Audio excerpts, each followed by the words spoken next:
Hi, I'm Natasha, founder of Nallery, Leadership and Corporate Training. Today we'll be covering part 2 of the Management Fundamentals module of the First Time Manager series. We'll be talking about the traits of an effective manager, how to communicate with clarity, and the boundaries of the role.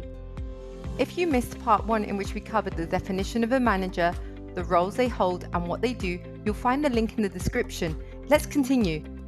First, let's talk about the person doing the job. The traits of an effective manager make a long list: cognitive ability, emotional intelligence, integrity, resilience, social skills, openness to experience, drive, consistency. You'd almost think it takes a superhuman to do the job. The traits you bring to the role have a direct impact on your organization. Traits like hope, optimism, and resilience connect directly to firm performance through the quality of leadership they produce. Destructive leadership traits, such as tyrannical behavior and laissez-faire leadership, where a manager simply avoids their responsibilities, decrease motivation and reduce productivity, and are unsurprisingly linked to poor firm performance. There are two possible reasons why leaders display destructive traits. Some are simply unaware of how their behavior lands. Others know and have chosen not to engage with it. Either way, the impact is the same.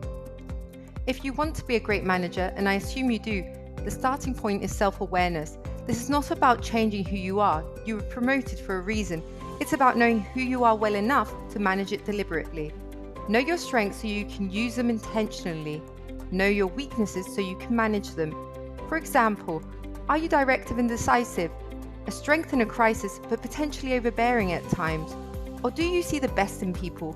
Great for morale and trust, but does it make performance conversations harder for you? Ask yourself, what are your strengths and what are your weaknesses? When do they work for you and when do they work against you? When do they need to be dialed up and when do they need to be dialed down? How can they be calibrated to bring out the best for your team? Pause here for a moment if you like to think about it.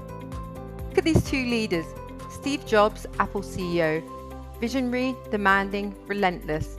He drove results through sheer force of will and transformed entire industries. Anne McCahey, Xerox CEO, saved the company from bankruptcy through trust, relationships, and an almost obsessive focus on her people. Both achieved extraordinary results by leading from their strengths. There is one important qualifier to keep in mind. The traits that make a leader effective are also shaped by context. Culture, timing, and environment all influence which traits land well and which do not. Churchill's stubbornness, for example, was a liability in peacetime, but an asset in war. Research on leadership across Eastern and Western contexts show that traits valued in one culture can be liabilities in another. We will cover organizational context and its impact on leadership in Module 2. Success comes from reading the situation and deploying your traits at the right moment in the right way. Your traits show up most visibly in how you communicate. Your communication as a manager is a soft skill which can have business-critical impact. For instance, when Nokia lost its position as the world's dominant mobile phone manufacturer, communication was a contributing factor.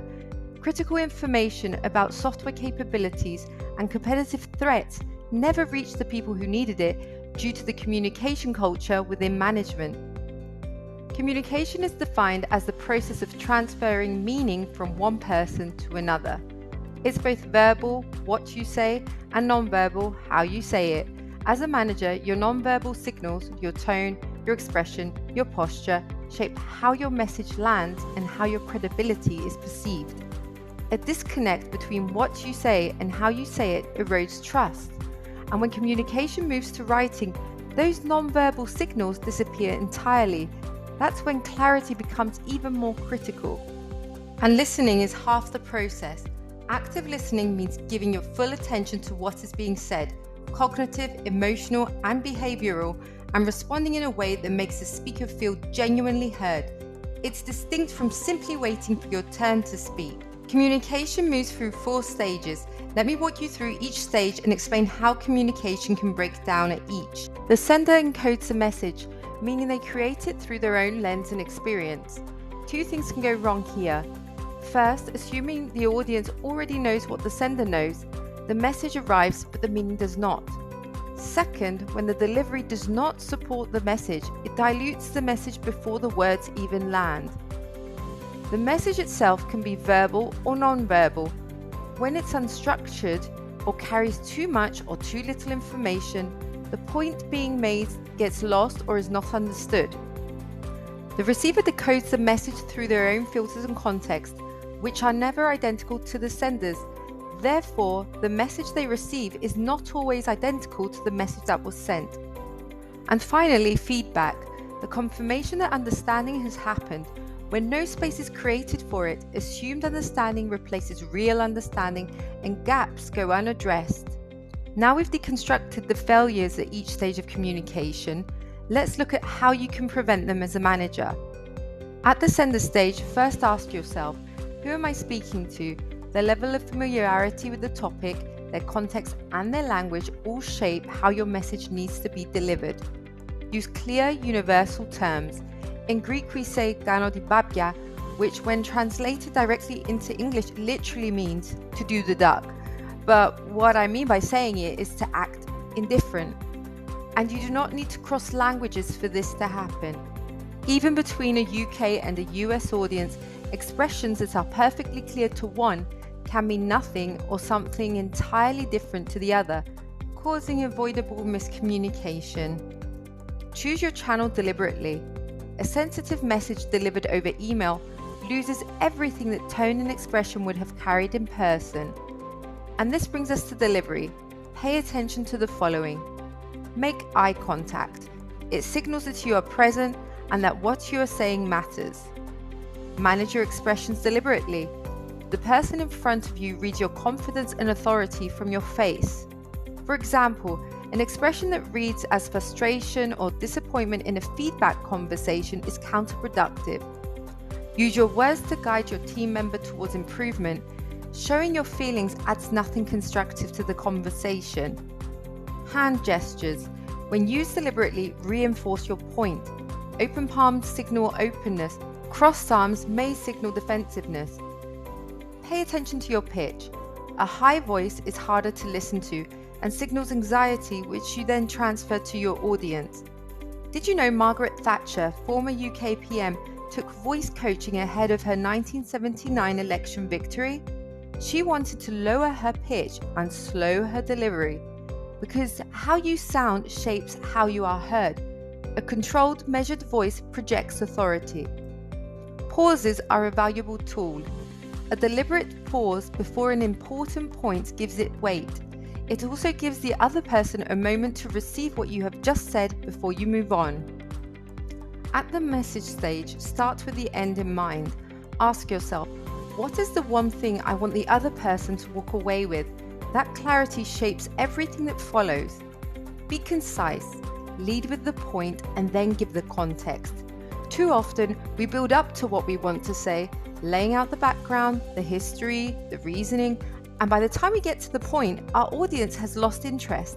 How many times have you spoken with someone and thought, I've no idea where this is going? Don't be that person. Start with what matters, then support it. Watch the length of your sentences. A sentence that runs too long loses the person before you reach the point. By the time you get there, they've stopped following. One message at a time. Trying to communicate too many things at once dilutes all of them. When you're the receiver, suspend your assumptions. When someone communicates with you, it passes through your own filters too. Listen to understand, not to respond. Avoid interrupting. Give them space to express what they're trying to say, and pay attention to what is not being said as much as what is. You cannot control how the other person receives your message, but if you have followed the advice above, you've done everything you can to positively influence it. What you can do next is to create the space to find out, and that's where feedback comes in. At the feedback stage, surface any possible gaps to ensure real understanding took place. If you were the sender, create space for feedback. Ask open questions. Make it easy for people to tell you what they actually understood and what they did not. People will often agree in the moment, which does not mean they actually understood. If you were the receiver, close the loop. Confirm what you heard, what you understood, what you did not, and what you will do with the information. That one habit alone will set you apart as a communicator. Speaking of feedback, did you find this helpful? Let me know in the comments. Your new role comes with authority, obligations, and boundaries. You are now held to a higher standard. Your actions and your words have consequences that go beyond yourself. As a manager, your words carry more weight than they used to. A comment or a joke that you may have made before lands differently now. Your boundaries are defined by your company policies, practices, and local legislation. Whilst this is not legal or formal advice, I'd like to bring these topics to your attention. One of those boundaries is information sharing. As a manager, you sit at the center of information flows between your team, your peers, and senior leadership. Not everything that reaches you is yours to share. Some information comes with an explicit instruction to keep it confidential. Other information carries an implicit expectation, and some may carry legal implications, for instance, if an NDA is in place. And as a manager, you may encounter situations where the boundaries around information are not immediately clear. Be aware of how your organization deals with these situations before they arise. If in doubt, consult with the appropriate department, HR, legal, or your senior manager. This will protect you, your team, and your organization. Every country has its own employment legislation. The following principles are widely recognized across many jurisdictions, but always verify what applies in your specific context. Dismissal requires due process.